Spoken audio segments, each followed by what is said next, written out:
Yes, good morning, good afternoon, good evening. Apologies for the lateness. Absolutely my fault, no one else's. Good morning. Welcome to the show, Chris B. How you doing, my friend? You good? Yeah, good brother. How you doing? I'm good. I'm good. I think there might be a tiny bit of a time delay between us. Let's just check that theory out. Can you hear me? Yeah, I can hear. I can hear Yep, you. Can you hear me? I can, Okay, unfortunately. So, perfect. Okay, good. Okay, looks like we've got there in the end. Looks like there's a bit of a time delay, but we'll work through it. Yeah, apologies, everyone. My fault that we're late. My fault. Absolutely no one else's. Chris, I'm gathering you were at the game yesterday to see Tottenham beat Man United. yes, I most certainly was. Attended every home game this season for my sins. Oh, lucky you. Lucky you. So talk to me then. I mean, I've got my views, and we can go into that a bit later. You know, I watched it at home, but what's your views on the team lineup, what you saw on the pitch, the tactic? Talk to me about the game yesterday versus Man United. So the first thing was it was a victory, and we're never going to say that we don't want to see our own team win. But it was a hard-fought victory against, let's be honest, one of the worst United sides you're ever likely to see in your grown life, devoid of any talent, with a number of injuries. We welcomed back, who was it? Vicario in goal. We had Maddison in midfield. Adoggy was on the bench, but Yeah. Vicario comes back into the side.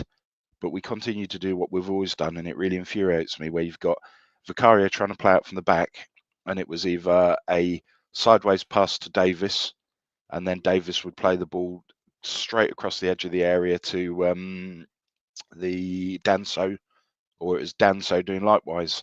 And you think it's just a rehash of the same old tactics. And we know that he wants them to play out from the back, but we were not very good at it. And we concede possession time and time again. And had we been playing against a more caliber, better team, we'd have been in trouble as a result of that tactic. So that was my angst going on it. I can see your lips about to move. You want to break into full flow? No. Listen, I agree with you. I mean, look, first and foremost, as a Spurs fan, I'm just happy we managed to get 3 points. If at any point, sorry, you see my head go down this way, it's purely because I've got the dogs under my desk, and obviously I'm monitoring Frank. He's really not in a good way, so I've got decisions to make. But yeah, look, you know, the 3 points is the main thing. We got 3 points after what had been a very difficult 10 days with or 2 weeks with Aston Villa and with Liverpool. Yeah, Man United, I looked at their lineup and I said it should be 3-1. I said we should be walking all over this team. Really, a really poor Man United team. I thought they had a non-existent midfield, which is funny because if you had asked me 4 or 5 years ago, I would have loved the midfield of Casemiro and Bruno. Yeah. But no legs in there. And I'm thinking to myself, right, we've got 3 midfielders in there. They've got 2. We're going to beat. And it just never really got going. Like it feels to me now that this this we play attractive football myth seems to have carried on for a long time now. And yes, we won. And I've already had it all night, Chris. People calling me negative, but it's not enjoyable, is it? It's not good to watch as a Tottenham fan. It's not negative when you're being honest. And we've had a couple of variations. We've had this thing that didn't exist called Ange Ball. We've had the variation of Ange Ball called Suicide Ball. And we're now playing no ball because there is no consistency to our football. And you ask, what is it? That we're not a defensive team. We've lost that gung-ho passion for free-flowing attacking football. And in the final third, we're so tepid. How many times in the game yesterday did a Kulusevski or a Son, who will come on to in more detail later, get the ball, and instead of trying to beat their man, it was all sideways passes or backwards passes. And there were times at that game yesterday where we were trying to walk it into the back of the net. No one just put their laces through the ball and had a shot when they were on target. So I'm not sure what this, and people will say 2 wins on the bounce. Yeah, that's really important. But without those 6 points, we'd be well and truly in a relegation battle. We've kept 2 clean sheets again. That's a positive. But this football's not consistent. And we go out there and there is no style to us. None of the players seem to know what's been asked of them. And again, yesterday, we were going in against, what, a 50-year-old Casemiro. and Fernandez, who you pointed out, both of whom haven't got any mobility. Their legs have gone. But we again lacked that defensive-minded central midfielder. You had Bentancur trying to do it. You had Bergvall. Well, we know Bergvall's an 18, 19-year-old kid. He's the future, but he hasn't got it for the now. So you haven't got that person who can go in, break a few bones with a crunching tackle or put their foot on the ball. And we haven't got a Tommy Huddleston type player, a quarterback, who can ping balls forward like the Scotty Parkers, your Modric's, your Huddlestons, to bring others into play. And it's all very laboured in the middle of the park. Yeah, absolutely. It is. I'll come on from that in 1 second. But good morning to everyone who's just joined us, by the way, or good afternoon or good evening, wherever you are. Please smash that like button. Please do subscribe as well. We're chasing down 17,000 now, which seems a bit strange. And please, some messages of support for Chris, who's given up an hour or so of his morning to talk about our football club. So please play nice in the chat. Chris, I think you've hit the nail on the head there. I think the biggest issue for me is when I watch Tottenham Hotspur play is I keep hearing about how, oh, well, at least it's not Conte. At least it's not Jose. At least it's not Nuno's football. I'm at the stage where I don't know what this means anymore, Chris. I watch us play and I'm not seeing, listen, I could be really lazy with my punditry here and say it's boring. But what I'm seeing here is I'm seeing a team that's not drilled. I'm seeing a team that have got no out of possession versus in possession. They've got no, right, where should the midfield be when we're attacking? Where should the midfield shuffle to one side, shuffle across? It feels very much like he just goes, go on, go out there and press. And pressing, for me, isn't a tactic. It just feels very lazily done. Is that harsh or is that a fair critique? I think the first thing is you've got to analyse the initial comments you spoke of. Anybody who comes at you with a comment like that, look at Conte, currently leading the Serie A with Napoli. Look at Nuno Espirito Santo. Up until the weekend, they were third in the league. They're playing out of their skins, and they'll be in Europe in one form or another. Look at Mourinho. His CV says everything. He's a proven winner. So I think that's a cheap rhetoric with no substance to it, and just shows people up for not really understanding football. With this guy, I think I don't think we know he's a one-trick pony. And there is no plan B, and there is no different style. And it's all about just go out, push the ball forward, try and score as many goals as you can. There's no counter-attacking football. There's no dealing with the high press. There's no in-game changes.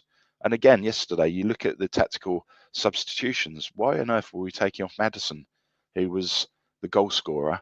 Yes, he'd come back, but he was providing something. When he went off, all of a sudden, the midfield doesn't have an outlet. There's no creativity. We bring on Papa Matasar, he offers nothing. All he is a 6'3", 6'4" beanpole who can run around the park all day. He's not a defensive midfielder. He's not a ball player. He's not a attacking creative midfielder. He is just a piece of IKEA furniture. He's cheap and reliable and will do the job, but he's never going to excel in any of those areas. Yeah, I listen. I think the only leeway I'm happy to give for Maddison coming off is the fact that he's just come back from injury. But I was like you. For me, everyone always says, "Oh, you just love Maddison." I've always talked about football in a different way to some other people, Chris. When I talk about a footballer, I think of a Maddison. I think of a guy that gets the ball, receives it, he's on the half turn, give, go, little prodding. Right, that's a footballer for me. Papa Sarr for me isn't a footballer. Papa Sarr's an engine, right? And when Maddison plays, I thought what you saw in the first half today, yesterday especially, was everything went through Maddison. Yep. When the centre mids get it, they give it to Maddison. When the wingers get it, they give it to Maddison. Maddison is the one for me that prods, he probes, he's trying to make those little balls in, he's trying to give that what we call the wall pass, right? He's trying to pass it in and then go and get it again. And the moment he came off, I think you're right, it then became a free-for-all, because then all we're trying to do is hit our forwards quick, because no one in midfield can actually say, you know what, I'm going to put my foot on the ball and I'm going to take a look up. And you know, it's that whole scanning of the pitch. Well, if you look at a James Maddison type, even Bruno Fernandes does this brilliantly. Bruno Fernandes gets on the ball. He's scanning. He's always scanning. Where's my outlet? Without Maddison, we don't have that, Chris. And right. I don't want to hear that Kulu does it. I don't want to. I don't think he does. Maddison, for me, is the missing link in this football team. Kulu and Son were woeful yesterday. Oh, shocking. You had Son, who we've said time and time again looks a shadow of his former self, but why was he allowed to stay on the pitch for so long? And then on the right-hand side, Kulu's been a standout player this season. We're not going to knock him because he's been good. But the last 3 or 4 games, he's running on empty. And if you had to predict who your next injury is going to be, it's going to be him. But when he's outright wide on the white, there's a lot of W's and R's thrown in there. But when he's out wide on the right, he hasn't got that ability to drop his shoulder and the pace. And every time he did beat his man, all he was looking for was the drag back. He was, again, you need some creativity in the middle, somebody like a Scotty Parker, a Modric, Huddleston, a give and go person, somebody you can give the ball to. They can then put the ball into the next phase of play, bring in your wingers to beat their fullbacks, and you've got some creativity. We're missing that big time. Yeah, completely agree with you. Completely agree with you. I just want to see, I keep hearing that when the players come back, we're going to see the real Tottenham, whatever that means. Well, we had all those players and we were crap from the Chelsea game last season onwards. I agree. But my point with this is, my issue has never been a personnel problem. My issue is, obviously, I want better footballers at the club, but my issue has never been, oh my God, every footballer's terrible, we're going to do terrible. My issue has always been exactly what we saw yesterday. I don't understand the tactic. I don't understand the structure. And I don't understand what handball is. You know, it's, for me, I've never seen a team, Chris, that can have so much possession, so many passes, and actually do nothing with it. Like that first half was 72%, I believe, in possession to Man U's 28. And other than James Maddison's goal, and I think Tell had a half-hearted shot tipped round the post, I wasn't entertained. I don't think Man U were under the cosh. Are we now all possession, zero substance? It was very passive, and sitting in the south stand, sitting next to my mate, I was like, you can see what's going to happen here. We're going to try and hang on to this 1-goal lead. We're not going to get another, and ultimately we'll pay the price late in the game. We didn't, but there was no attacking endeavour. How many times? Onana is a shocking goalkeeper for United. All those United fans who got on the back of De Gea and wanted rid of him, well, be careful what you wish for, as this bloke's just terrible. But we didn't put him under any pressure. We didn't actually try and expose him. Man United had that 3 at the back: Maguire, De Ligt, and who was the other centre half? Mazraoui. Yeah, and you're thinking, get behind them, press them. And Xerxes and the Hoyland up front were offering nothing. So you had opportunities in the middle to push a second forward up, because Son out on the touchline, he could be doing his crossword or he could have been doing crochet. He was quite literally so uninvolved in the game that it's not the players. Yes, we need to increase the quality of the player and we want better player coming through the door. It's what the manager who has them available to him does with them. And there's so many other managers, innovative and creative, who would get so much more out of this cohort of players. It's just in game, we're really not sure what we're supposed to be doing. And there's players looking at the touchline, and you've got a bloke who's just staring at the ground or nodding or shaking his head half the times with his hands in his pockets. Yeah, but I just quickly, I did see this.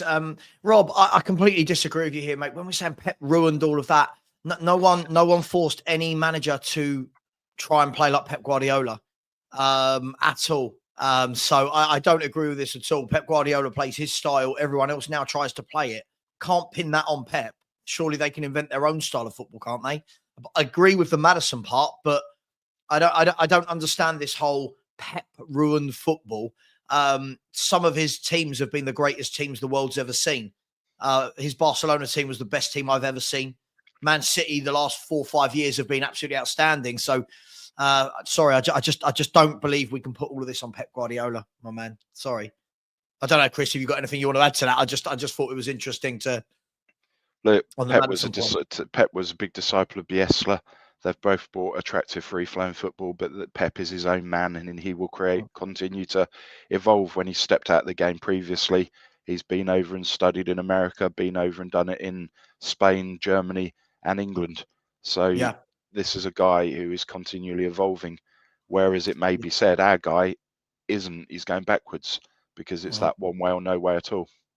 Absolutely. And big up to my man, Nick Collison. How you doing, bro? Absolutely. Yeah, the likes are getting absolutely shocking. We've got 274 in here and 66 likes. Let's get that up, please. Likes for YouTubers is almost like paying them, but it's free. It really does help. So please get that smashed. Chris, if we look at it, a lot of the issue is it spawns from that midfield, doesn't it? We tend to play a midfield free in one way or another, whether you've got a Maddison in there, whether or not you've got Bentancur Sarr and Kulu, Bentancur Sarr and Basuma. It just feels like there's no fluidity. I was going to say rigidity. Sometimes you need rigidity, but there's no fluidity. It doesn't feel like it's a well thought out, well, here's my job, that's your job, that's your job. It just feels like everyone wants the ball to do the same thing. Hence why when we've got possession and people are going, oh, this is great, 70%, it's fine. The moment we lose it, as we saw yesterday, one ball undoes our entire team. That's a real issue, isn't it, our midfield, and getting that free right? Again, we pass in triangles. It's all sideways and it's all backwards, but there's no dynamic passes over the top to try and find your wingers, or there's nothing to the centre forward to bring in others around him. And you look at the midfield options, and they're all very much the same.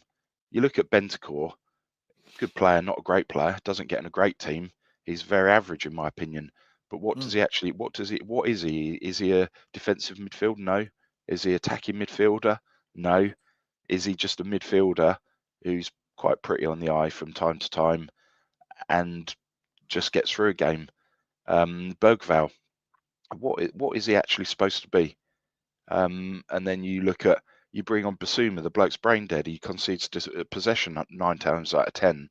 And you look at Papa Matasar, he's an athlete, but what is he from a footballing perspective? He's not being kind or disingenuous, but he's a non-entity.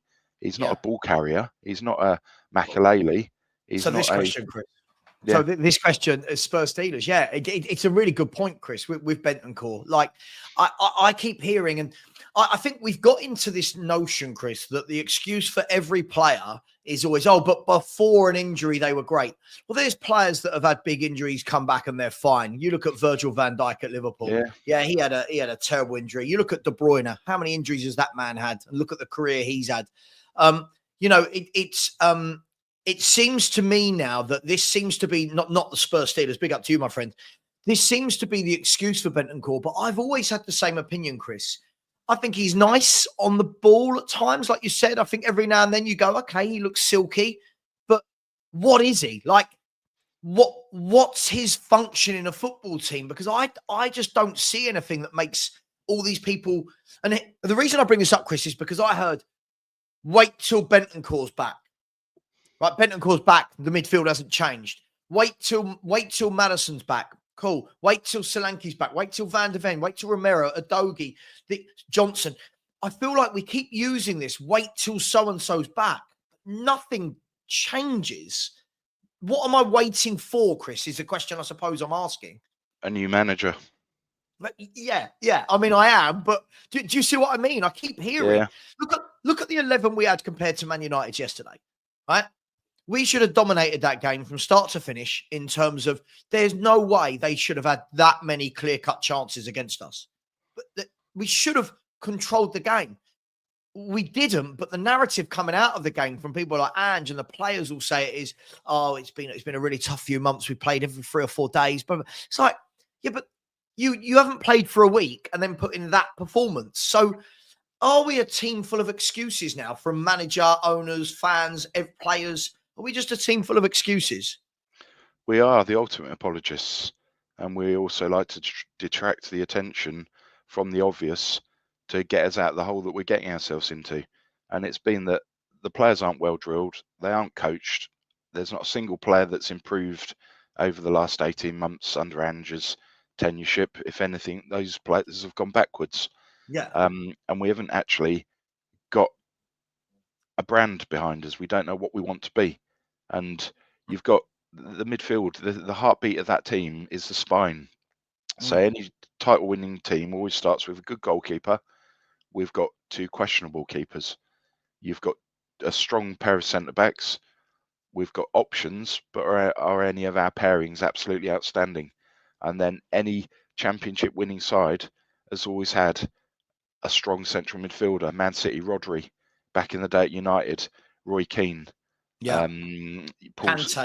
Paul Ince's, Kante's, Makelele's, but back at midfield, Gerrard and people like that. So you've always, but you look at our combination in the middle. It's a mismatch of we've got 4 or 5 players who always go rotate and start alongside each other, but we haven't got any player in that central midfield position who gets into a top 4 side. None of our players would get into a Man City, would get into a Liverpool, would get nowhere near an Arsenal side. None of them are better than, dare I say, Declan Rice, dare I say, controversially, Thomas Partey. Even the Mourinho guy came off and scored twice at the weekend. None of them get into that side. And that's where we are lacking. Do you know what? Absolutely spot on. Because you know what? Look, I know people get annoyed about my dislike for the Football Manager, and people say, "Oh, we've won a game, just be happy." But I'm not one of these simple fans, Chris, that goes, "We won a game, everything's amazing." I'm looking at the bigger picture, and I truly believe with a better manager and better coaching that this team could be decent. So, like for example, people in the chat are saying Bergvall played well yesterday. I think again, Bergvall for me, I still don't know what he is. And that's not his fault. That's because of the tactics of this team. I don't know what he is. I think, again, on the ball, I think he looks good on the ball. But again, he's part of a midfield that is so easy to run through. So when people are saying, I thought he played well, we hear this all the time about midfield. Sarr played well today. Bentancur played well. But teams get over the top of our midfield with one pass. A well-organised midfield that plays well doesn't get breached with one pass through it. And yesterday, Chris, I think if you look at the first 9-10 minutes of the game, you saw that Man United knew they didn't have a lot in terms of keeping the ball, so they sat in. On the 10th minute, I think it was about 9.5 minutes, they had their first break where we lost the ball, one ball over the top, and then it gave a flurry of 3 Man United shots in about 15, 20 seconds. And I'm thinking to myself, all of that came because we've got no midfield. We've got no midfield that defend, no midfield that hold on to the ball. Everything is, I don't know, everything just seems like it's gung-ho. It just doesn't seem tactical. Well, when you've got that midfield enforcer, that's the person who can shield your 2 centre-backs. So if you sit with, when one of your centre-backs sits back and defends, it allows the ball carrier and the creative one to come forward, because they know that you've got that body in front of you who's going to shield you. We have not got a defensive-minded midfielder. We haven't got a enforcer, and that is why that number 6 role is one of the key points in any side moving forward. Yeah, I mean, I thought that was an interesting talking point from Calippo there. I agree with you, and I agree with Calippo. We need a number 6, but we've seen a number of times that Ange doesn't want to play with a 6, right, Chris? He's had 4 transfer windows, and not once has he gone, you know what, my priority from what's he signed, 17 players now at this football club, I think, 16, 17 players. Not one of them has he gone, I need that experienced defensive midfielder. Now, I do agree with this comment, because a number 6, can you imagine the workload we would put a number 6 under, Chris? Can you imagine what we would ask of this man? He would be absolutely exposed, like unbelievably exposed, wouldn't he? 100%. And what upset me yesterday, there's 2 schools of thoughts to it, Savva. One, it was good man management, or secondly, it was not good man management. And that was after all those games for playing centre-half, young Archie Gray at 18 years of age, you had an opportunity there to say, actually, you've helped us out, you've held your head above the water, you've been really good, let's play you in your true position of defensive midfielder. Or was he saying, let's take him out of the limelight, give him a rest, as he's almost on the verge of burning himself out? But either way, there's going to come a period where Archie Gray has to be deployed in that central defensive position, because that's what we're told his role is. So he needs 4 or 5 games to either prove or disprove himself. But you can't keep on bringing him in that central half position where we are so lacking of defensive midfielders. Yeah, no, absolutely. I agree with you. I mean, look, on the Archie Gray point, it was, I think we all knew the moment players came back, that Archie Gray was going to be the victim of losing his place in the team. I'm at the stage with Archie Gray now, Chris, where people have told me he's a midfielder.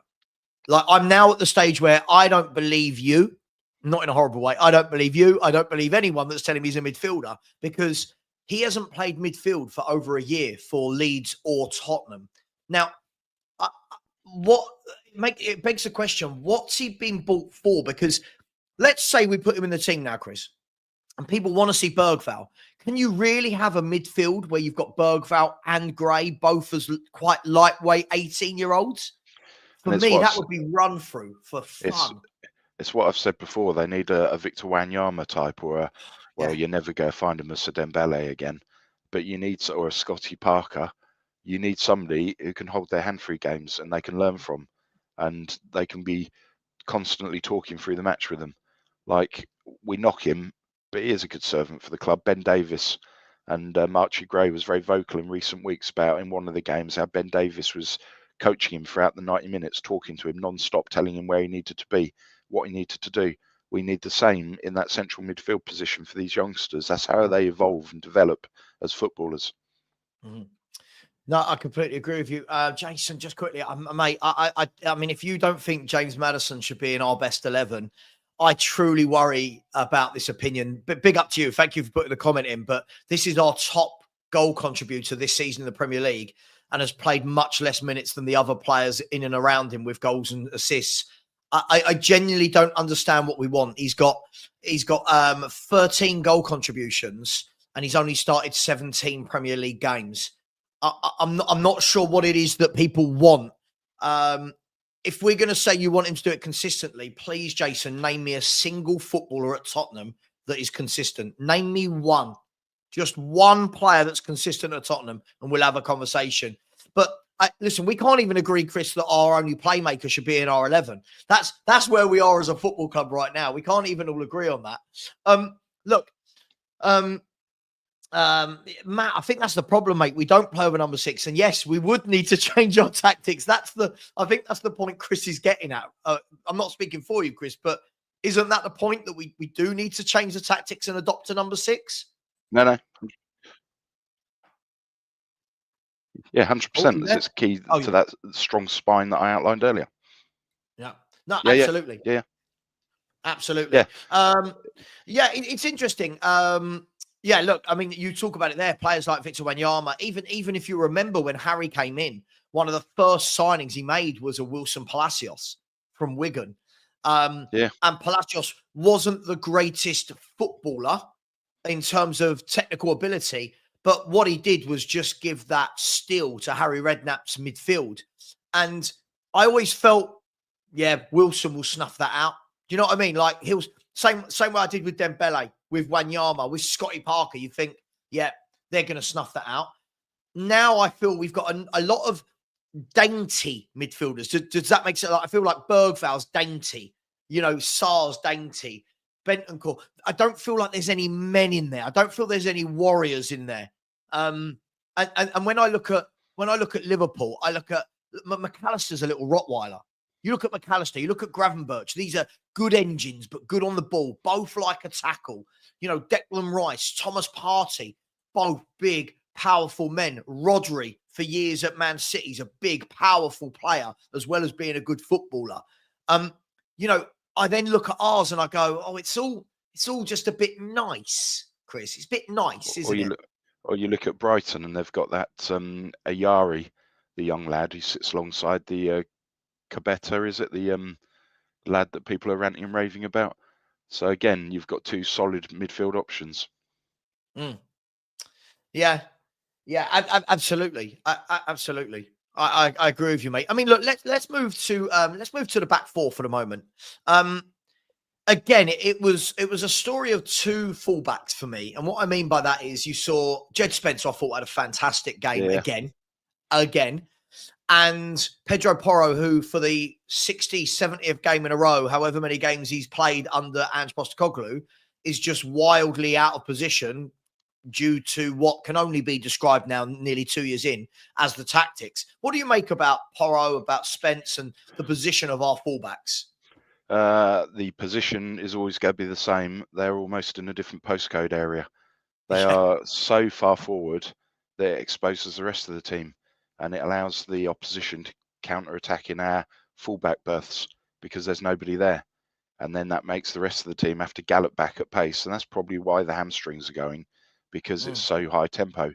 But for me, I'd like to see a reversal. I'd like to see Spence on his proper side, the right side, I because agree. then bring a doggy back into the side. Porro, if you go use him, you use him as a right-sided winger because he's got the ability to lift a ball into the box, but he cannot defend. He's as effective as a chocolate tea cozy.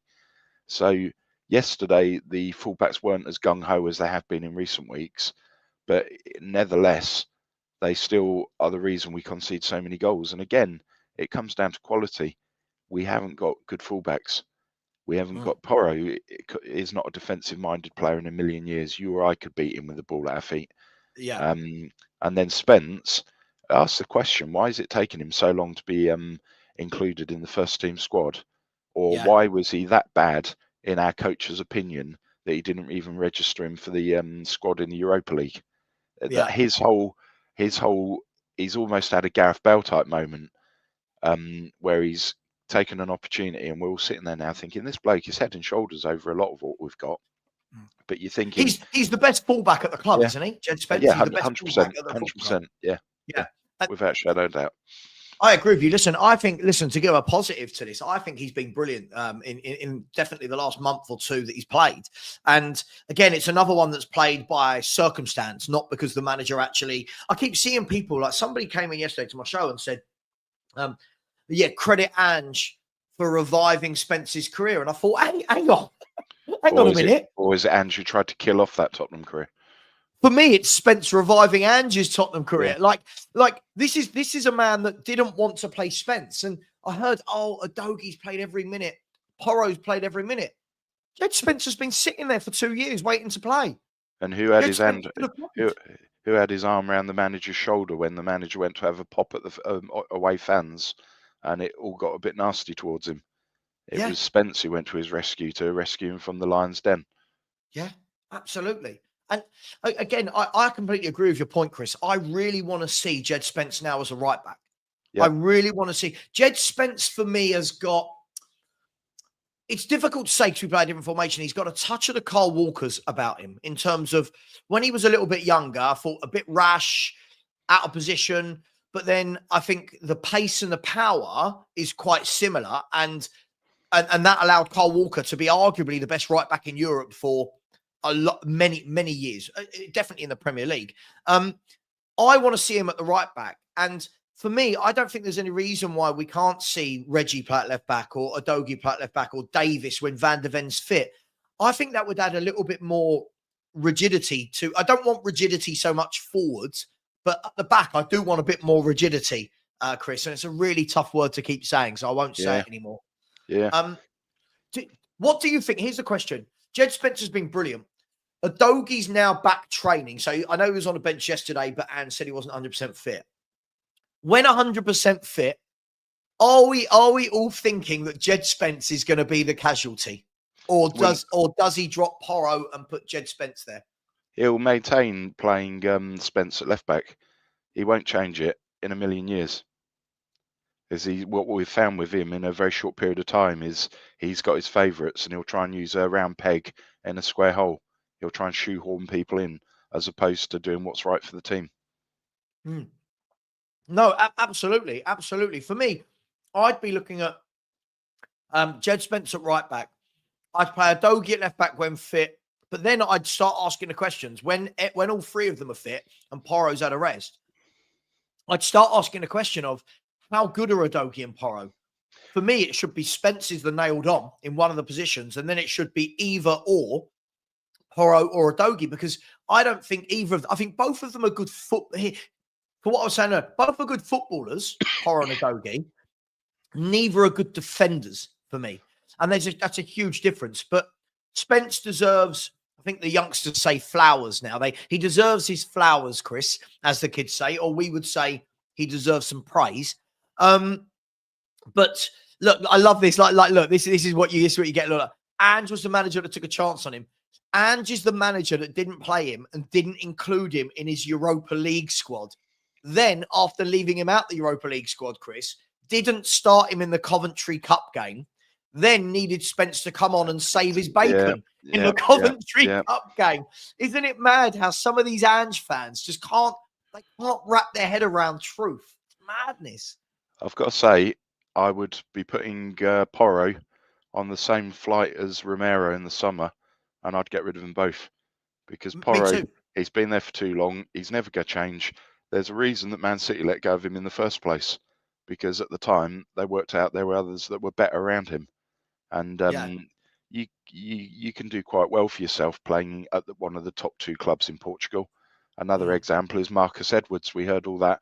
Oh, he's brilliant. He's got to come back to Spurs. Where's he ended up, with no disrespect? Burnley in the Championship. So they were hardly a mass outpouring of clubs all trying to sign this young Englishman who we were told were ripping up the Portuguese league. And it's another one. Sporting, under the Amorim formation, he worked as a wing-back. He's not been deployed as a wing-back. We don't play five at the back. So as a fullback, he will never get it. He will never have it. But again, do we keep faith with him because that's what we do as a club? We hang on to players for too long? Or do we cut our losses and say, moving forward, he's not what we need? He's upgradable every day of the week. We all know he is. For sure. We'll continue that in a second. I love this. What a way to spin a bad mistake from a manager. I absolutely love this. Mondog, you do realise that Spence is only playing because Udogie picked up that injury. You do realise Ange didn't give him a chance. He played him because of the injuries. Come on, let's stop rewriting history here. Chris, I make you right. I think in the summer, I would let go of Romero and Porro, and I would try and sign. And my worry is whether or not Ange would want this, but I would try and sign some defensive-minded defenders. Now, I want to talk more about the back line here. And one of the issues for me is people talk a lot about Romero and Van de Ven and when they come back and what we're going to see. Chris, Romero has played 61% of all games available to him. It will be lower than that now because he's missed another game at the weekend. So it's roughly going to be about 60.5% of all games available to him in 4 seasons, right? Mickey Van de Ven has played 51% of all games available to him over 2 seasons. That's Premier League, Europa League, League Cup, FA Cup, that's everything, right? So basically, Chris, the point I'm getting at is you've got 2 centre-halves that everyone waxes lyrical about. Everyone says when they play, we're going to be brilliant and they're better than Gabriel and Saliba and what a partnership. They're never fit, Chris. Between them, if you add up the 50% and the 60%, they've played just over a season between them in the last 2 years. Like, how can you build around that? Romero reminds me of another certain individual. What was his name? Giovanni Lo Celso. And when was he fit? Whenever there was an Argentina game and he needed to put on the national jersey. So Romero is always fit when it comes with playing with his mates Messi and others. But he is so injured and unavailable. And when he does play, he does stupid things like, where was that game he tried to do a Cruyff turn and ended up injuring himself after he'd recently come back from injury about 8 or 9 games again? Was it Crystal Palace in the box or something? So the bloke is actually, the bloke has got questionable techniques and he goes galloping up the field like he's a centre forward. No, that's not what you're here to do. Yeah. You're here to defend. You're here to play the ball out from the back. You're here to put your body on the line, and you're here to be a brick wall and stop people going through you.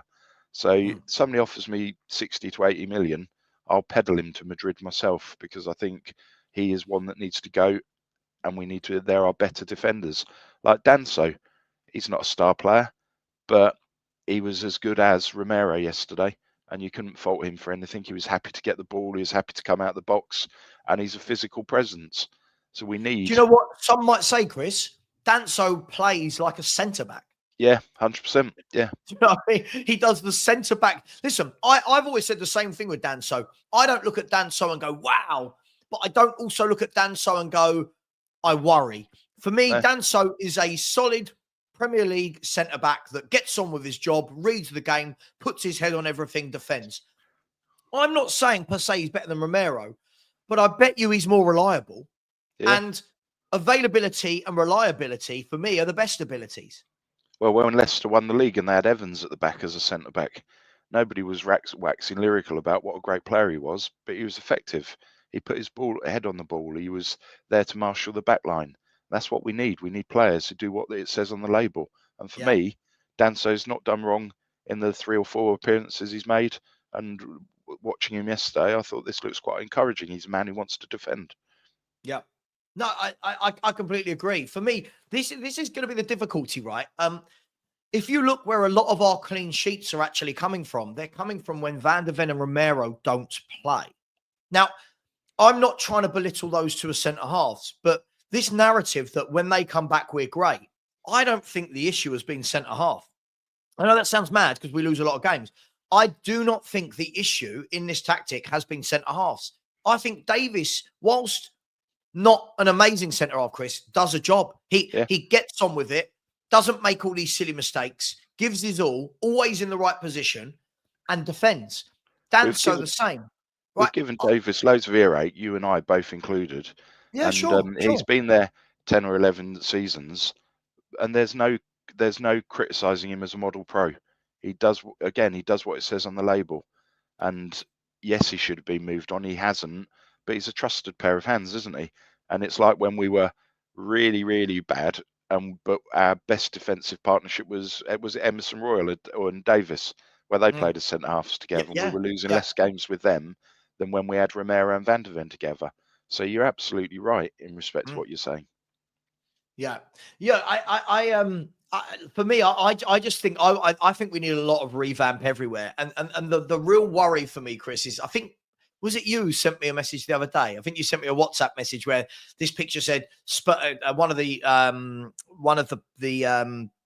journalists has said Spurs set for major revamp in the summer. Yeah, it was. Yeah. And what was my response to you?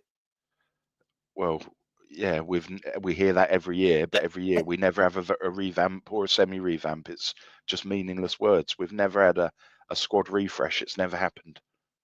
It's such a madness. Like, I hear this every year. Like last summer, everyone was praising, oh, well, the Deadwood's gone, Chris. The Deadwood's gone, so there'll be no issues. Now, all of a sudden, it's he's Deadwood. So hang on. I was told all the Deadwood went, and now we've got more. Look, I think for me, we need to get definitely one more fullback that's actually a fullback, like somebody that just wants to defend. A defensive-minded fullback that gives it to someone else when he wins it, and we go, good job. That's now with somebody else. I also think we need a centre-half that is fit, that plays. Again, I know we talked a lot about Mark Guehi. I think we need someone like that. Not a sexy name, no frills, no spills, no, oh my God, he's the best at bringing the ball out, and he's mad skillful. And no, available for games, does his job, gets his head on the ball. I just want a centre-half like that, because this VDV Romero partnership, we can't move forward with it, Chris. It's so unreliable. If I'd have offered you Milenkovic from Nottingham Forest for £12 million when he left Fiorentina, you'd go take him every day of the week, because if you'd put him in alongside Danso, you've got two big uncompromising guys who just want to get rid of the ball. Another Murillo, who was at Forest, too expensive now, but you've got these defenders, and with that guy, he's ever so comfortable with the ball at his feet, taking it out of the box. He shoots from range, and I just think we are so starved of seeing genuine talent and quality footballers, we've forgotten what quality looks like. So we now hero worship and herald Romero as a God Almighty figure, where he's anything but that. He is not good enough to lace the boots of Ledley King when you talk about centre backs. Continents apart. Yeah. Stop that. No, this is, I think the words you use there, absolutely brilliant. Hero worship.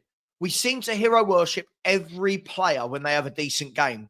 Like a decent game. We don't seem to ever want players to be consistent.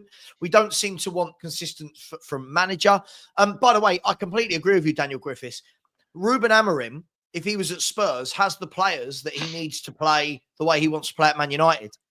You think if Ruben Amorim was at Tottenham right now and could play Danso, Van de Ven and Romero at the back, right, with Porro and Adogi as his wing backs, 2 midfielders, and then the 3 forwards we could put out in terms of a Son, Solanke, Maddison, whoever. He's got what he needs at Tottenham, not at Man United. I think a lot of people are going to, this guy is a very good manager. I can see what he's trying to do. I can see that he needs a completely new squad to make it happen. That's just my opinion. I've seen what he did at Sporting, and the way they played Man City off the park, for example, was just admirable. Like they just absolutely brilliant. Look, if Chris, if we look to the forward areas here, this is where there's a lot of the kind of discrepancy. Obviously, there's no Solanke at the moment. We played Tell through the middle yesterday. Did we? As when I was watching, he was either going out to the left, going through. They were rotating throughout the game, and then you were thinking, just stick with that position and play it for 90 minutes. Sure, but more often than not, Yeah. Son was on the left wing, right, and Tell was more your guy in the box. But look, what did you make of Matisse Tell? Because a lot of people got very excited again on transfer deadline day. Levy pulled off one of his, here you go, look who we've got. What's your feelings on him? I think I shared my views initially with you when that was being mentioned at the time of our WhatsApp conversation. And this was a guy who's only scored something like 12 professional goals at Bayern Munich, and he's 19 years of age. So again, we're trying to pin our hopes to a rookie. We're trying to pin our hopes to an unproven kid who may be potential. That's not what we needed. It's here you go again. We needed proven experience for the now. He was raw, and yesterday I sat there and thought, are we honestly going to pay 50, 60 million for this kid? He may prove us wrong in the games remaining, but there was nothing from yesterday that led me to think, oh yeah, that'd be a sensible use of £50 million. We've done that with Richarlison for 65 million. What a bag of crap. We didn't learn there. Solanke, good player, not outstanding player, another 65 million. So collectively, we've spent 130 million on those two.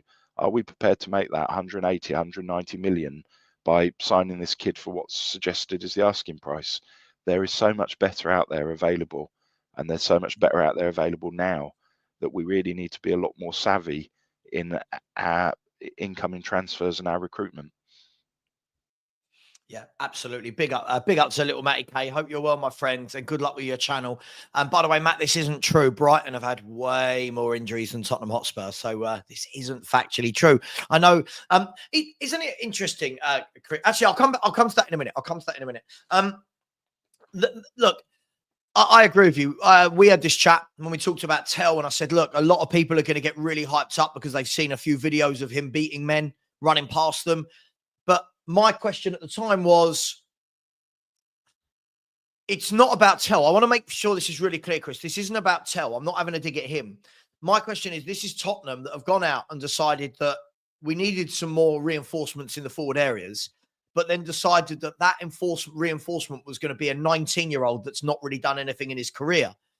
Now what happens is everyone who's hyped him up to oblivion, you know what our fans are like, Chris. You got fans like Matt in the chat who just go, oh my God, he's brilliant. He's amazing. He's great. This manager's great, right? Those same fans that have hyped him up are now the same fans going, oh, don't put pressure on him. He's 19. And you're like, well, the club knew he was 19 when we signed him. So is it almost unfair on Tell at the moment, Chris? Because we've kind of brought him in to kind of be our saviour. And yet he's still developing as a player himself. He's still a kid. But then we read another media release last week telling us we're looking for the Swiss Army knives of centre forwards, where we want a multi-purpose, multi-functioning, dynamic centre forward as a priority for the summer. So if that's the murmurings coming out, then what on earth's this guy we've signed, and what's his purpose? And again, it's the short term. That's where we're at. We always sign kids in hope that they become something. And we've spoken time and time again. That's not what we need. You know what would work wonders for us at the moment, and who I'd take over Tao, is if we had a Chris Wood in our side, and people will turn their nose up and say, what are you talking about? But look at how many goals he's scoring for Nottingham Forest, and there's a world of difference between the two. Put the ball into the box, that bloke will get his head on it, and he's a composed finisher. But no, we decided we'd invest for the potential youth of tomorrow. Yeah, it's just crazy because I'm looking at him and look, I saw bits of him when playing for Bayern Munich and stuff, and He's one of those where people go, is he a winger? Is he a forward? For me, he looks like an exciting young talent.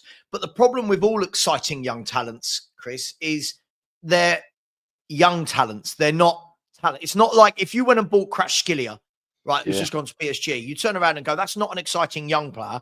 That's just an exciting, experienced pro, right? That's a guy who you know what you're getting.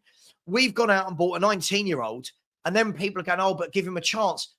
At what stage, Chris, do we stop buying 19 and 18-year-olds and use, like, actually, let me ask this better. If you want a youth project, so to speak, and we're buying these teenagers by design, can we then use that as the excuse moving forwards, if that makes sense? Like, surely if you've bought them by design, they've got to perform right now, haven't they? Yeah, 100%. Yeah. Yeah, what is their purpose? Are they going into the first team straight away? If they are, and they're supposed to hit the ground running, you are saying that they're capable of doing the now, that you're not investing in them for the future.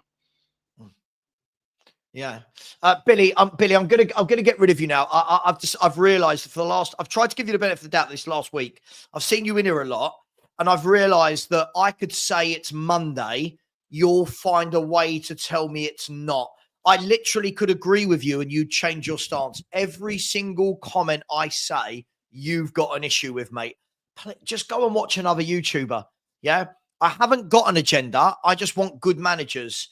And when you're saying, what has Ruben Amorim done to show he's a good manager? Please go and look at what he did at Sporting Lisbon. Please go and look at what he did at Sporting Lisbon. Please just stop. You're turning into a little bit of a troll in the chat now.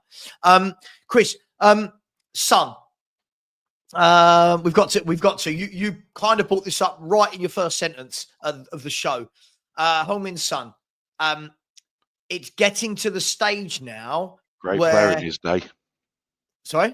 I said he was a great player once upon a time. It's getting to that stage now where it's almost sad to see. It's like we're flogging a dead horse. And rather than admitting, yeah, this guy's not got it, we're flogging him. And people are still desperately trying to claw for excuses. He's gone, hasn't he? 100%. Hasn't he gone? Doesn't involve himself in games. His confidence is at an all-time low when he gets the ball. Once upon a time, remember the Burnley goal where he almost ran the length of the field and he was just dropping his shoulder and going. He's now looking for who the closest player is to play a sideways or a backwards pass to. And all players, Mother Age catches up with everybody. It's not unique to him. It's happened to everybody. But we can't be pinning our hopes on a man who means we're effectively playing with 10 men from the outset of some games, as he just does not contribute or offer anything to the team's output. Yeah, it's strange. I mean, I keep hearing from people saying that, by the way, I agree, Ghosted Jetel was a gamble. I keep seeing from people that, but he's not being played in the right position. Chris, being played out of position doesn't mean you suddenly forget how to control a ball or trap a football. Being played out of position doesn't mean that every pass gives the ball away. Being played out of position doesn't suddenly mean that you can't beat your man. Are there too many excuses now coming for Son? It's sad to see, right? He's been a legend at the club. It's sad to see.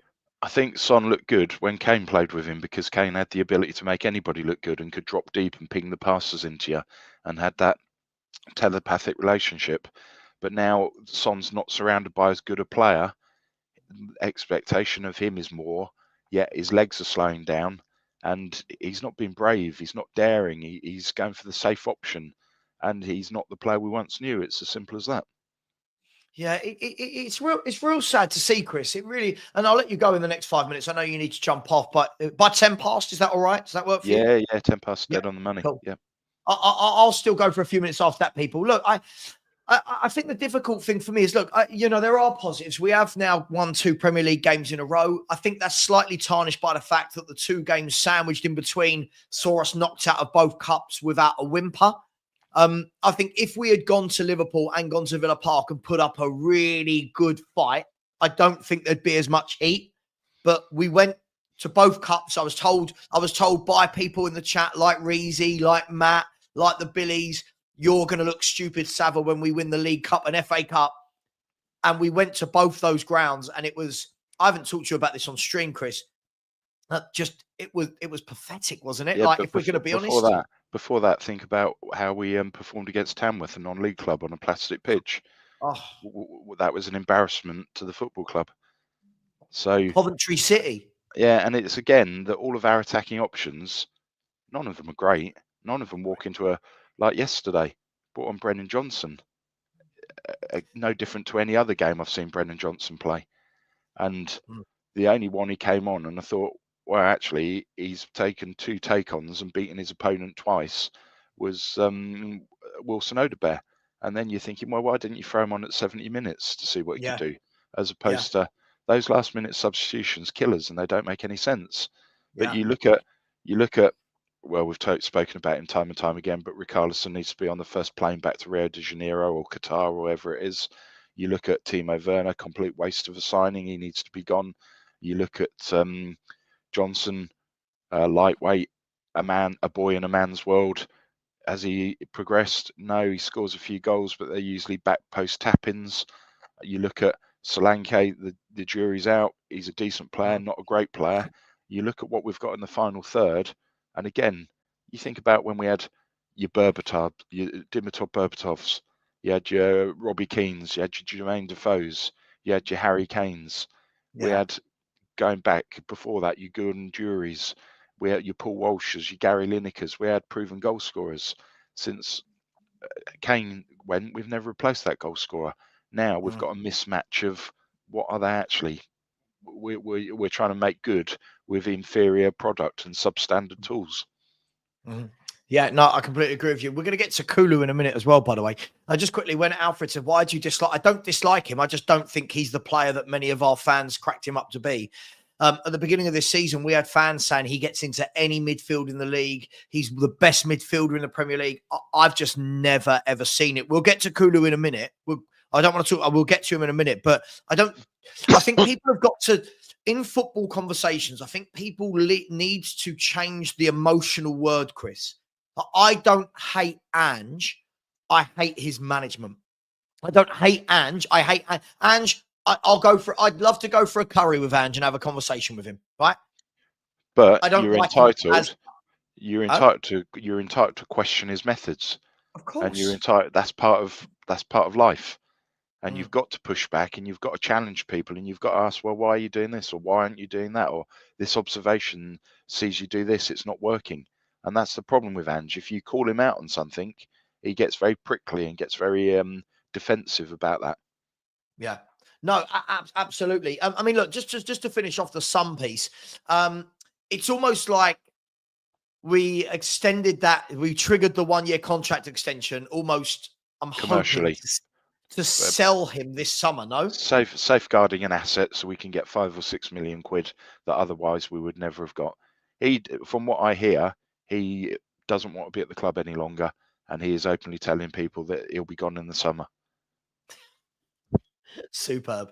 So that's the captain of the football club. But I tell you what's worrying, Chris, is it's not the massive decline. And by the way, I know he scored a few goals last year, but you could see it for the last 2-3 years. The way he's been playing is just been getting a little bit worse, little bit worse, little bit worse.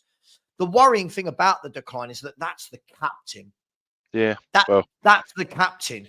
He's a captain in name only, isn't he? There's no captaincy ability there. You never see him do what a captain's supposed to do, but he appeases the tourists and the travelling fans. Yeah, it's interesting, isn't it? I mean, look, the big question before we move on to Kulu for the last 3-4 minutes, the big question, Chris, is now Odeber's back, now Mikey Moore's fit, and now Tell can play out on that left as well. Is Son going to be a shoe in every game for Ange? Is he just going to stick with what he knows, or is one of those guys going to get a run of games? If you know that Son's making noises that he wants to go in the summer, you need to be future-proofing. What better opportunity if his head's not in it and his heart's no longer at the club to blood these youngsters and give them the opportunity to prove what they can do? I'd rather see a Mikey Moore for 70 minutes or Wilson Odobert for half an hour than a bloke who's just going through the motions as confidence is through the floor and he's not offering anything to the play. And we are far too sentimental of fans. We just don't let go, do we? It's like a relationship where our girlfriend's seeing somebody else, but we won't let her go off into the sunset. we do exactly the same with players. We've got to for sure. cut the umbilical cord and say, you know what, we've had a great time, enjoyed every minute of it. Good luck to you. Off you go. Enjoy your future, wherever that may be. Mate, do you know what? I think that's a great analogy. It's so true. We did this with Lamella for years. We did it with Winks for years. We've Skip for years. Sissoko. We've done it with Emerson Royale. We did it with Serge Aurier. We did it with Davinson Sanchez, Eric Dyer. You know, player after player after player, where you're like, come on, move them on. Oh no, you can't move him on. Look at Lo Celso and Ndombele. They were here 5 years. Every summer, Chris. Every summer it was. This is the year that a manager's going to get the best out of them. Well, this manager will get 5 years. We held on to those two. Well, we could be even more daring and say Harry Winks, couldn't we? And it seemed that we were waiting for his testimonial before we let him go. Yeah. Absolutely. By the way, look, last couple of minutes before I let you go, let's talk about Kulu, because he's the last one, the only one we've not talked about in the team so far. Big up to my man Haz. I'll come and see you in the calf soon. If anyone lives in South London, get to Haz's calf. It's absolutely amazing. He said Savva doesn't dislike Kulu, but rather his playing style and being a one-trick pony on the right. People have opinions. Do you know what, Haz? I agree with you. I'll go on one bit further, Chris, and say I think he's a one-trick pony whether he plays in the middle or the right. I think this guy for me is. I think he's a talented footballer. Let me caveat straight away. For me, everything he does is just too slow. Yeah. Not just his pace. Everything's too slow. He holds on to the ball for way too long. And for me, too many times he gives the ball away. I'm not a fan of players that give the ball away at the rate of Notts Kulu does. And for me, I'm just starting to see what I've always thought these last 4 years. He's a sometimes player, Chris. You've heard me say that before. Sometimes he's good. Sometimes he's not. What do you make of Kulu? I think he slows us down. He holds onto the ball too long, doesn't get rid of it dynamically enough. He hugs the touchline, always tries to do that thing where he cuts back in on his right foot and concedes possession. And I think you are absolutely right what you say. But again, it's down to our squad weakness and lack of options, that there's no one else around him to push him. So because he stands out from time to time with a ball into the box or chips in with a goal, again, our fans are delusional and they're blind to the truth and they're heralding something that he's not. And we haven't got any other attacking midfielders who do a similar role to him. So he's got no competition. Yeah, he's good. He's had a good season. But again, he doesn't get in any top 4 team in this league. Agreed. For me as well, I was always taught, when I was working for Charlton many years ago, and we was coaching and scouting and stuff like that. What I was always taught by the older pros, when you look at a player, look at their first touch and look at their speed of getting away from people. Now, I always assumed at first that meant pace. It's not necessarily pace. David Beckham didn't have blistering pace. You watch David Beckham control the ball, he shuffle it out his feet, and he makes the angle for himself, just to use as an example. I watch Kulu, and one, he telegraphs to the defender what he's going to do so obviously. 2, he's going to cut in every time, no matter where he is on the pitch. And 3, it's just too slow. And he never opens his body up and goes for a shot when he gets into the box. All he wants to do, and his drag back isn't precise. How often does he find a forward? Not very often. No, absolutely. Look, Chris, I know you've got to go. Thank you as always. No, thank you. I really appreciate that. Somebody's asked how rock concrete is your information about Sonny wanting to leave. I don't know if you want to comment on that. Fairly decent, yeah, fairly decent.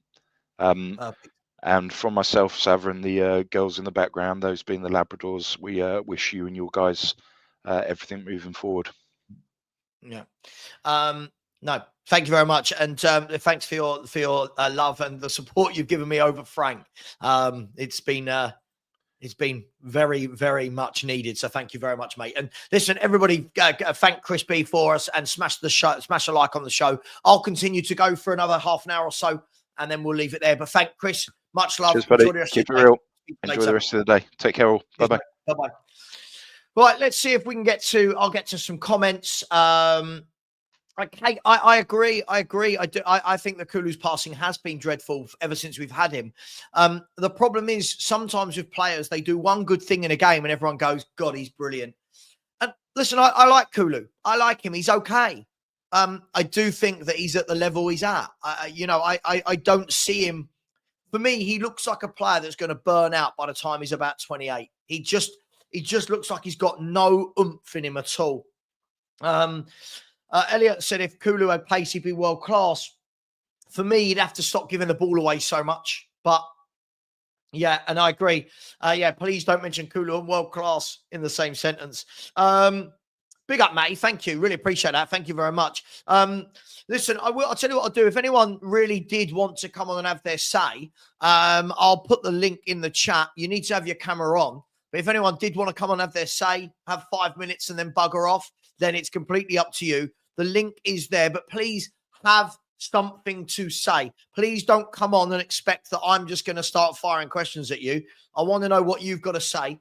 There is the link. I've just put it into the chat. So people are more than welcome. Let's see if the Matts and the Billies and the Reezies, they all talk a good game. They never come on. When you say he's one of our best players, but at what? He hardly scores. I mean, what's he done in the last couple of months? He's done nothing for me. Look, Mark Taylor has said, Savva, you said you're a scout for Charlton. Did you scout any players that went on to play football in the leagues? Yeah, myself and Graham. Anyone who know Graham. We actually scouted Barry Fuller. That went on to play a complete 10, 15-year career in the Football League. So, yeah, I mean, listen, it's difficult, right? You put these players into the academy. Some of them then go through. Some of them don't. Some of them drop out into the non-leagues. But I was more on the coaching side. I loved the coaching side. I loved watching really good coaches really coach players better, really coach systems. So yes, that's what I see. For someone who's strong, by the way, here we go. For someone who's strong, he doesn't half get knocked off the ball a lot. It's mad. Anyway, yeah, absolutely, Archie. He gives the ball away an alarming amount.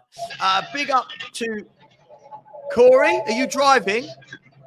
No, I'm on the bus, mate. Just got to go and get my son. Okay, cool. Okay, if you don't want the driving thing. How are you, mate? Are you good? Yeah, good, man. After yesterday, I was a long trip from Brighton to London again. I have to say a lot of props to Matty K. He was everywhere yesterday in that protest, man. Kind of makes you proud to be a Tottenham supporter, the way he was like behaving, making himself out there. Especially grabbing that Levy in-sign off of that guy and then run off with it. It was just an absolute laugh seeing a kid do that, you know. Yeah, it was good to see the numbers there yesterday. It really was good to see. What was it like, Corey? Did you go into the game as well? No, I've stuck to my guns here. My last game was the last game at the lane with my granddad, and I haven't been there since. I went to protest, make my voice heard, bumped into Perchy, went into the coaches, had a few drinks, and made my way home after the match. The atmosphere for the protest itself was euphoric. It felt like Tottenham fans of old coming together and singing the same songs, you know. Yeah, it felt great to be there. Yeah, it looked very, very loud on when people were video calling me from before I started my show, then during the show. So it looked really good. What did you think of the match? It was hard to watch in some points. There was some parts of quality. We smashed them. What? The old the bus driver, look, smashed them. We smashed them. We didn't smash United, but we're talking about a smashing is 4-0, mate. We smashed them. They did trouble. All right, you can wait for me 20 minutes then. Is there a Tottenham supporter so I can get back to the same bus? See you later, mate. Can you ask him? Oh, you've gone. He's gone. Oh, wait, hang on. Was he what do you want me to fan? You are a Spurs fan, aren't you? I am, yeah. Yeah, he is. Oh, lovely. Welcome to just love Spurs it. fans all over. You can't write it. Bus friends.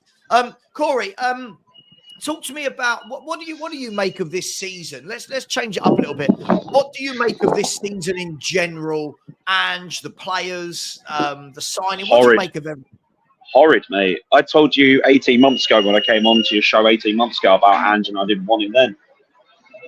I still stand corrected in that. This guy is not fit for purpose. I have my theory on how Ange got into football management. He basically stumbled into a job fair one day and went, "Oh, football managing, I'll try that."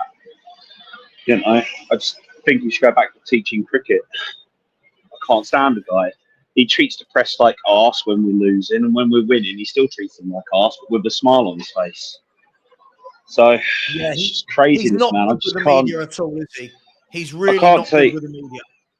Yeah, I can't take his management style. There's lack of training, lack of coaching. You can tell players. Even Eric Dyer brought it up.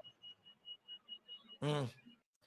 Yeah, I mean, I think the interesting thing for me, Corey, I've said this a million times, is when you speak to coaches about Ange, when you speak to proper football coaches that work in the game, Right? they all say the same thing. Oh, it's gone silent for me, Sav. Can't hear anything. Can you hear me? Can you hear me? Hang on. Oh, Okay, we'll remove him. We'll get him back a bit later if we can. Big up to Matty K doing the rounds on the channels lately. How are you, Matty? Yeah, I'm good. How are you? I'm good, man. I'm good. You got a sore throat or? Yeah, from the game yesterday. Oh, good. Nice. Matty, big up. Welcome to you. We'll talk about your channel in a minute, but before we do, Matty, what's your opinion on Tottenham at the moment? It's very divided. Forget Levy at the moment. Forget the protests. It's very divided on what seems like the manager, the tactics. We're divided on players. We're divided pretty much on everything at the moment. Why are we so divided on everything at the club? What you mean the fans? The fans, yeah. Different reasons. Some fans like Ange. I mean, I don't know why. Because we see he's tactically clueless. Like he can't manage a team like us. He maybe can manage a Celtic or maybe even a City. Like if he was at City, maybe he can manage them. But I mean, he's not suited for our club. I don't think it's suited for like any club like us.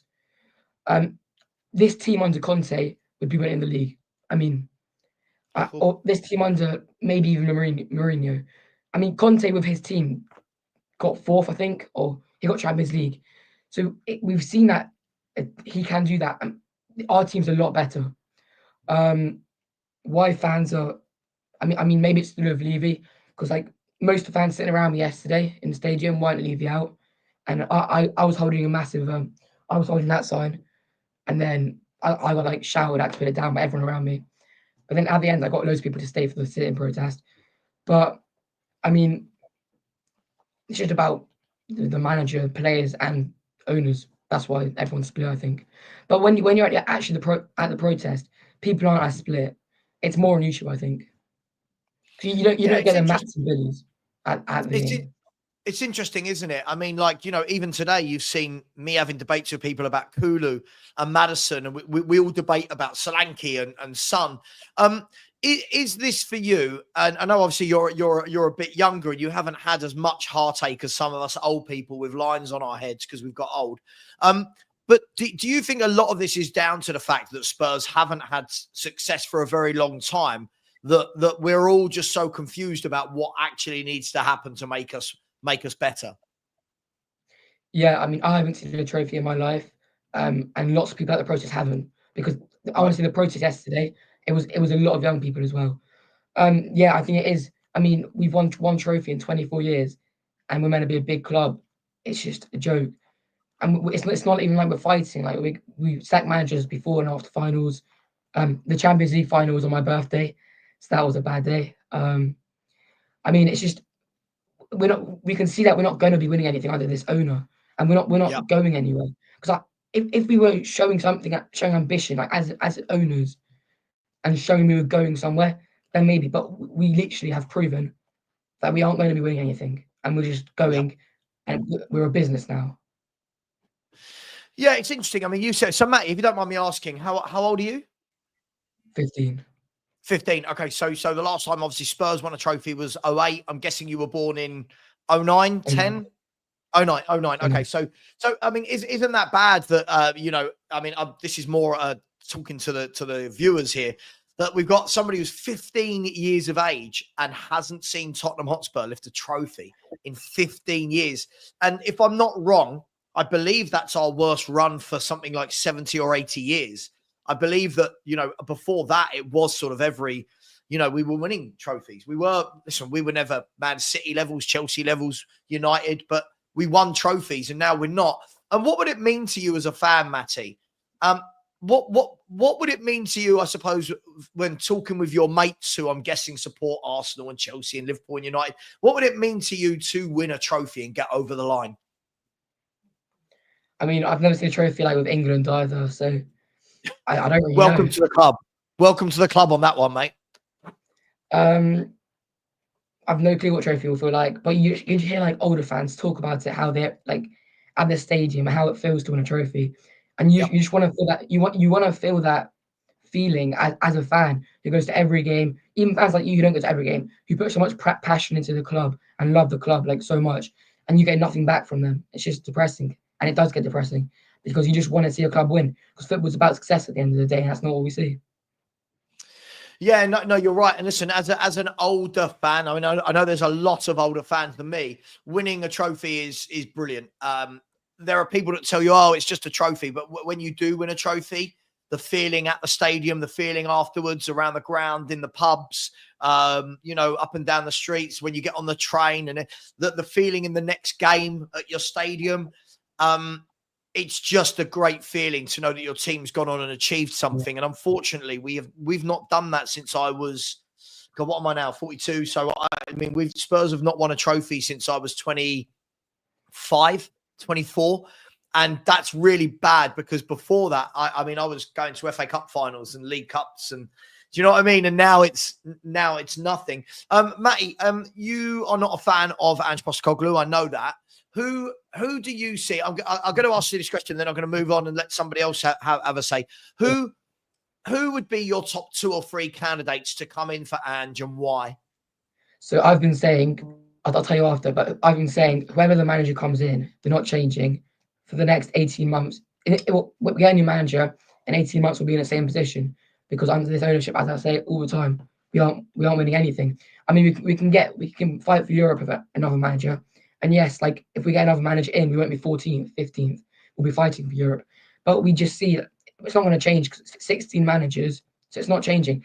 But my candidate would be Eddie Howe or Thomas Frank, probably. Yeah, big up. And let's just big up to Joachim, who said, always ready to throw the team under the bus. This is Tottenham down and the press channel. Try switching our dairy products. Wonderful. What a really nice sentence. It nearly made sense. So well done to you, Joachim, for trying. Look, I mean, Matty, I'll tell you this. You're younger. You haven't seen the heartache that many have. People like me, Matty, I get called negative because I don't just go along with, oh, we've won a game against Man United, so we must be brilliant, when everyone's telling me how bad Man you are. Do you get called? I mean, I know your feelings on the club as well. I've seen you on shows. Do you get called negative by people? Do you consider yourself negative? I don't consider myself negative. I consider myself truthful. But I was at a protest at 1 o'clock yesterday. I stood there from 1 till 3 until the march started. We were called bastards. So I was with my best mate, and I was with Corey was there, and Rich was there. We were called bastards a few times for standing there. And yeah, I am called negative in chat all the time, but it doesn't really make a difference. Yeah, it's strange, Matty, because like you said, like I know Rob's a lot older than me. Sorry, Rob, but Rob's been, I believe, Rob, you might be in your 70s. Is that correct? Sorry if you're not. But again, you've got people of all walks that have supported this club for many years, Matt, that don't like the manager, don't like what's going on. And then you've got a lot of people that seem to really like what's going on. And I get the feeling, last question to you, do you get the feeling this is just going to be like this now for years and years and years to come? Just lots of divided fans and no real structure at all? Yeah, I mean, so I obviously want Levy out, and I agree, until Levy's out, it's going to be like this. But if Levy gets out and we get another owner in, we don't know if they're going to be better. They may be a lot worse. So it's worrying as a football club, because we don't know where we're going. And yes, the fans are always going to be split. That's never going to change, because that's what football is. That's what life is. But yeah, thanks for having me on. No, absolutely. Listen, and Matty has got a channel, so please get over there and subscribe to Matty's channel. Welcome to the madhouse that is Spurs YouTube. And Matty, thank you very much for giving me some of your time this morning. Appreciate it. Big up. Big up, mate. You take care. Big up to Matty there for coming on. Look, as I said, I'll give it a couple of minutes. If anyone would like to come on, the link is there. If no one does, we will end the show in the next 4 or 5 minutes. I just think it's funny because every now and then I seem to get these sort of comments from people where they say, this is the negative channel. And it always seems to come after a Spurs win. And one of the things that's always thrown at me is just enjoy the win. And listen, I feel like we're at the stage where I'm not enjoying the wins because I feel like at the moment there's such a necessity because of how bad we've been. There's such a necessity, the wins, the whole just enjoy them thing. I mean, I enjoyed the fact that we won yesterday, but I can't say I enjoy watching this. I can't say I enjoy watching Ange's Tottenham Hotspur. I don't. I find the football very boring. I find it all very much sideways, pass, backwards, pass, sideways. And surely that's my right as a football fan, isn't it? That I don't have to like it. Now, people can call that glass half empty. People can call that negative. People can call me a fake fan. But surely that's my right to not be entertained by crap football, isn't it? Isn't that all of our right? Like isn't it like if people enjoy Ange's style of football, knock yourself out with it. For me, I think it's some of the worst football I've ever seen, and I do think he's the worst manager I've ever seen. But it doesn't mean that I'm a bad fan because I don't rate a bad manager. I just don't know what's happened in football fans, to be honest. I really, really don't understand. Guys, no, Kate, no talk like this. Big up to you, Kate. No talk like this. People saying I enjoyed the protest more than the win. I celebrated the protest more than the result yesterday. Huddersfield Town Fan TV, big up to you, has said, you're not negative, Savva, you're just truthful. I want the highest standards. It's an interesting one, isn't it? When we talk about standards, it just feels like, if you want better, you're negative. Like, I look, off the back of Aston Villa and Liverpool, I wanted to see a response yesterday. I wanted to see a team performance where you thought, yeah, you know what? They've gone away. They've worked on the training ground for a week. You know, we look like a well-oiled team. But again, every game I watch us and go, it's the same. I keep hearing that give him time. He needs 3 to 5 years. Well, he's nearly been here 2 years and the football's not improved. The football's getting worse and worse. So I'm just not sure. I'm not sure what it is that people want me to enjoy about what we're seeing at Tottenham right now. I've seen the club in bad times. I've seen the club in good times. And this is definitely one of the bad times for me. Sure, we beat a really poor Man. This is the worst Man U I've ever seen, by the way. If beating that poor Man United team makes people say, oh my God, we're back. I've seen people in the chat today going, oh, we're on a run, 2 league wins in a row. Sure, but what about what happened in the middle of that? What about what happened in the middle of that when we're absolutely battered by Villa and by Liverpool? Like, you know, why am I not allowed to use that as a benchmark as well? Why is it just the scrappy 1-0 wins that I have to use?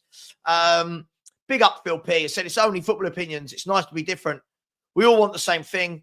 Successful Spurs team. We just have different takes on how to get there. Respect one another, peeps. Yeah, listen, I think in the main, we've got a lot of people in my channel that seem to get on. And then I think we've got some others that I can tell are trolling, the likes of Matt, the likes of Billy, because they never want the truth. And this is the worry for me. It's not that, by the way, it's not, I don't think, oh, anyone who likes Ange is in a cult. Anyone who likes Ange, you know, is deluded. No, I just do think that it's when people don't want to look at any of the evidence and facts, that's when I call it a cult and deluded. Because if we use facts, and facts are the master of all, aren't they?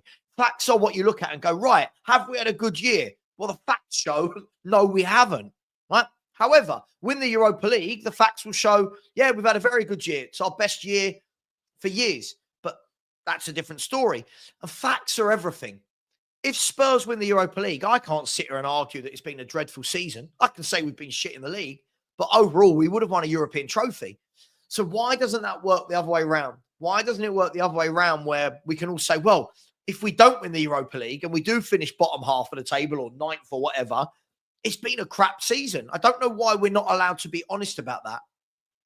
I see a lot of people say about me that, you know, they want me to go on to panel shows with Arsenal fans, Liverpool fans, Chelsea, United, whoever, and they want me to just say, "Oh, we're amazing, we're brilliant, fight." But I don't think that's the truth.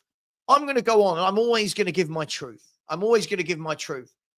Am I embarrassed to be a Spurs fan? Not in general. Am I with this manager? Yes, I find it quite embarrassing just how bad we are. I find it very, very embarrassing how bad we are. I find it embarrassing that after nearly 2 years of coaching, we don't look like a coached or drilled team.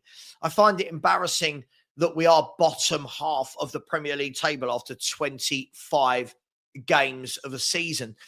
If that makes me a bad fan, sure, I'll be a bad fan. Just remember, some of the people that are calling me that, yeah, I've only supported Spurs for a few years. And that's fine.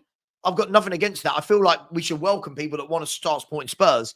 But when they then start calling older fans like bad fans and negative fans, I got told all last season I was a bad fan because I said we wouldn't win the league and we weren't in a title race.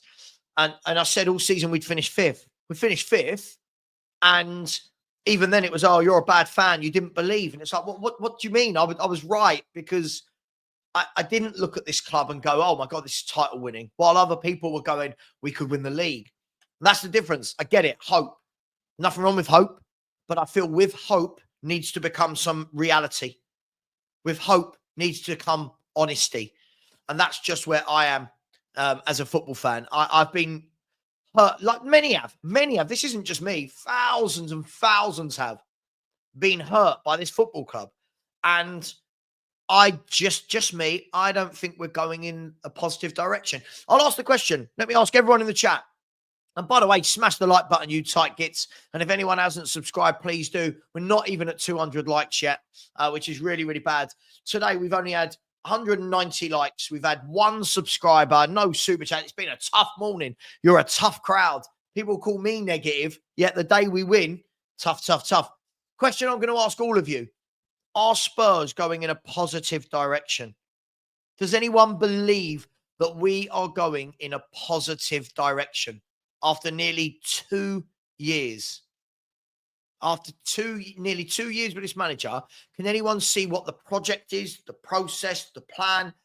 And are we hiding behind the injuries? Are we hiding behind this excuse? Because we're a team that weren't doing well, got injuries, continued not doing well, and then everyone went, yeah, but injuries. And you're like, hang on.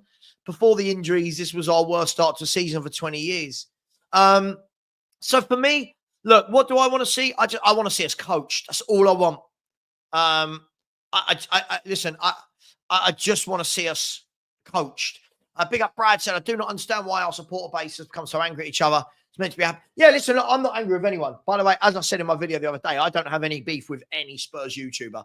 I've got no time for that. More important thing, this week I found out that my dog is dying, who I love more than anything, and I've had surgery on my ankle. Real problems in life. Yeah, Tottenham Hotspur and beef with other YouTubers is not where I'm at, Brad. People might talk about me, make videos about me. That's fine. They can do that. But I don't actually have any beef with any of them per se. I think that some of them have got crazy opinions, sure, but that's a football opinion. I don't hate them. I might hate their opinion, but I don't hate them. I don't feel the need to go onto videos and slag them off. I just don't think we should be doing that, should we? Not just as football YouTubers, but as adults, as a society. Shouldn't we all sort of I'm sorry, should get along, but shouldn't we be adult enough to just turn around and go, I don't like that person's opinion or what they're about. I'll just leave it. I won't mention them. But what we're doing is we're not doing that. We've constantly got this need to talk about each other, which just makes me feel a little bit uneasy, if I'm honest. I've always been the sort of person, if I've got a problem with you, my mates will tell you this, if I've got a problem with you, I will come to you. I will come to you and say, hey, what's going on? Or are you pissed off at me? Or what's gone on? I don't feel the need to air all of this shit on YouTube. It just seems weird.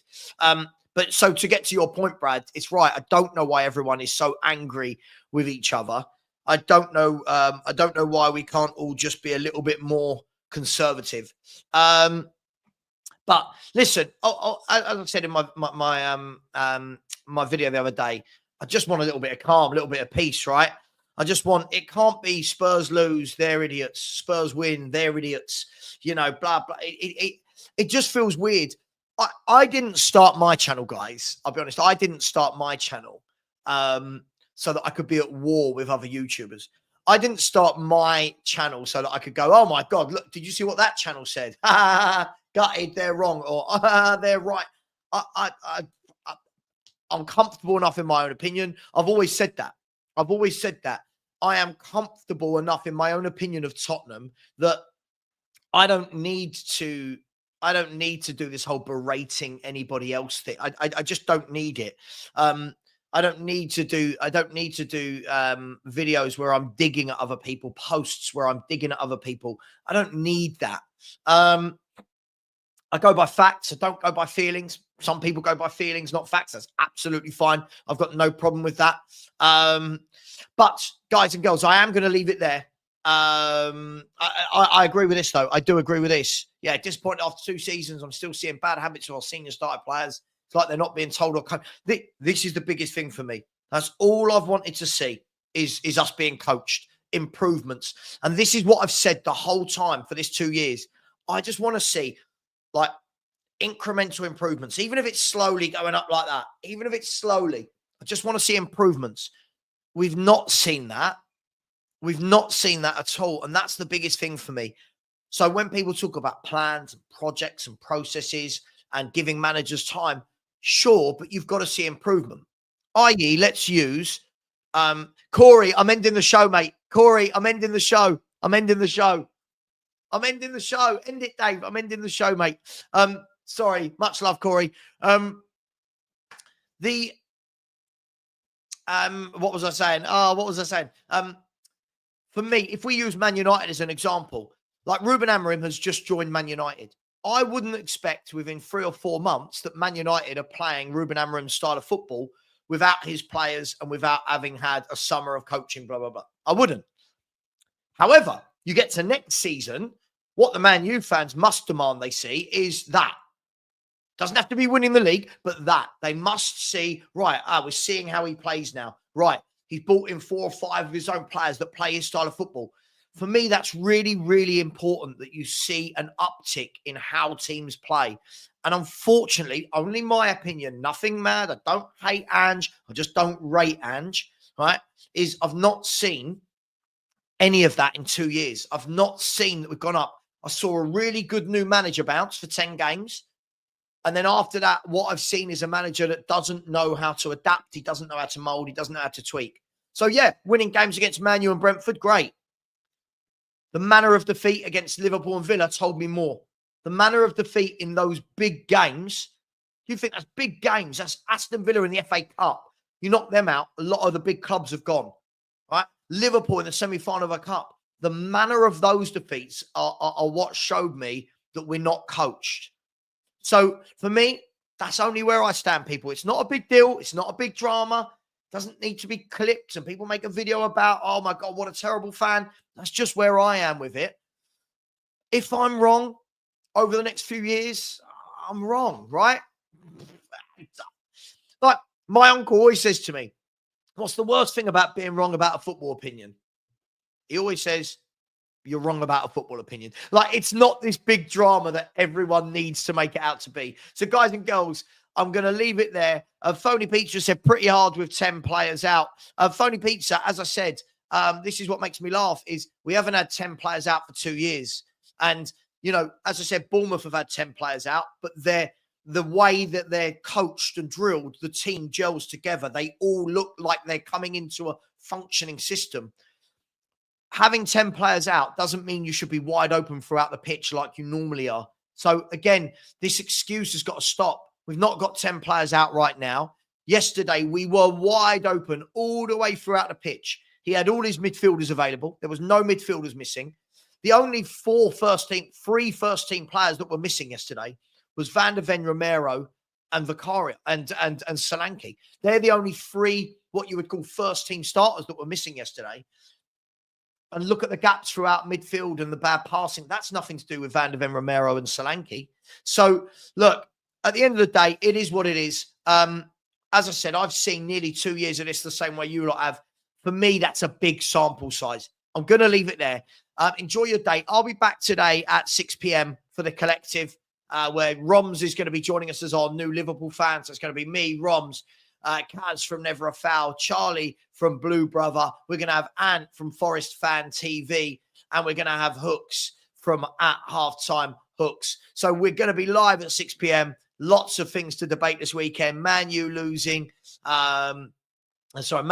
losing, Chelsea losing again, Man City back to a comprehensive wins, Liverpool continue their charge for the title, and Arsenal still there or thereabouts. Join us at 6. Much love. Take care. And as always, come on, you Spurs. Hang on. There we go. Phil B. He said, enjoy every moment with Frank. I'm going to right now. Thank you, Phil. I really appreciate that. It's been really tough this week. Really, really tough. And he's sleeping underneath me right now. And yeah, it's really tough. Anyway, thank you very much. See you later, everyone. Take care. And as always, come on, you Spurs.